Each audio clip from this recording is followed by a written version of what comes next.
2 பிளேஸ்க்கு கிளம்பணும் அப்படின்னு சொன்னா மட்டும் எங்க இருந்தா இந்த எனர்ஜி வருமோ தெரியல அப்படின்னு சொல்லிட்டு ஹஸ்பண்ட் சொல்லுவாரு. அந்த 2 பிளேஸ் என்ன அப்படின்னு சொல்லி பார்த்தோம்னா, ஒண்ணு ஊருக்கு, இன்னொன்னு அவுட்டிங்க்கு. இன்னைக்கு நம்ம ஊருக்கு தான் போக போறோம். எப்படியும் ஒரு 4 to 4 1/2 ஹார்ஸ் டிராவலு. அதுக்காக நான் என்னோட ஃபேவரைட் ஜாம் சப்பாத்தி தான் ரெடி பண்ணி எடுத்துக்கிட்டேன். நெக்ஸ்ட் நேத்து மீதி வச்சிருந்த வாட்டர் மெலன் விட்டுட்டு போக மனசே வரலைங்க. ஸோ சூப்பரான வாட்டர் மெலன் ஜூஸா கன்வெர்ட் பண்ணி எடுத்துட்டேன். என்னதான் வீட்ல ஜூஸ் போட்டு எடுத்துட்டு வந்தாலும், வெளியில குடிக்கிற இளநீ மாரி வருமா அப்படின்னு சொல்லிட்டு ஒரு இளநீ குடிச்சுட்டேன். நாங்க இருக்கிற இடத்துல வந்துட்டு இளநீ ஒரு ரூ. 50.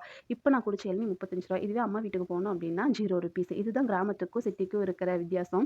அப்புறம் ஒரு கம்பங்கூழ் குடிச்சிட்டு, சூப்பரான ஆர்கானிக் ஜூஸ் ஒண்ணு குடிச்சிட்டு வீட்டுக்கு வந்துட்டோம். இனிமேட்டுக்கு சின்ராச கையில பிடிக்க முடியாது அப்படிங்கிற மாரி வந்த உடனே பாப்பா சைக்கிள் எடுத்து ஓட்ட ஆரம்பிச்சுட்டாங்க. இனிமேல் ஒரு கேங்கே ஃபார்ம் பண்ணிக்குவாங்க. வீட்டுக்கு கூட வரமாட்டாங்க.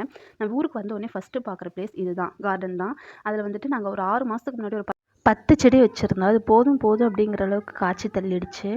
இதுதான் என்னோட ஃபேவரட் கத்திரிக்காய். பார்க்கவே கண்ண வந்துட்டு பறிக்கிற கலர்ல இருக்கும். அது மட்டும் இல்லாம ஒரு லைன் ஃபுல்லும் வந்துட்டு மிளகா செடி வச்சிருந்தேன். எப்படியும் ஒரு 2 to 3 கேஜ் மிளகா வந்துட்டு குடுத்துருக்கோம். ஒரு 2 மந்த்ஸா வந்துட்டு பெரிய பலாப்பழம் வாங்கி சாப்பிடணும் அப்படின்னு சொல்லிட்டு ஆசை. பட் ஆனா 2 பேர் இருக்கிறதுனால வாங்கணும் அப்படின்னா வேஸ்ட் ஆயிடும் அப்படின்ட்டு இதுவரை வாங்கவே இல்ல. இன்னைக்கு தான் ஊருக்கு வரும்போது ஒரு பெரிய பழம் வாங்கிட்டு வந்தோம். கேரளா சைட்லாம் வந்துட்டு வீட்டுக்கு வீட்டுக்கு பலாமரம் வச்சுருப்பாங்க. அதில் வந்துட்டு காய்க்கிற பலாப்பழத்த அவங்களோட ஃப்ரெண்ட்ஸு, கெஸ்ட் எல்லாத்தையும் வந்துட்டு இன்வைட் பண்ணி எல்லோரும் ஒட்டுக்கா சேர்ந்து சாப்பிடுவாங்க. நைட்டு அம்மா சாதம் ப்ளஸ் மட்டன் குழம்பு தான் வச்சுருந்தாங்க. சூப்பரா ஒரு கட்டு கட்டிட்டு தூங்கிட்டோம்.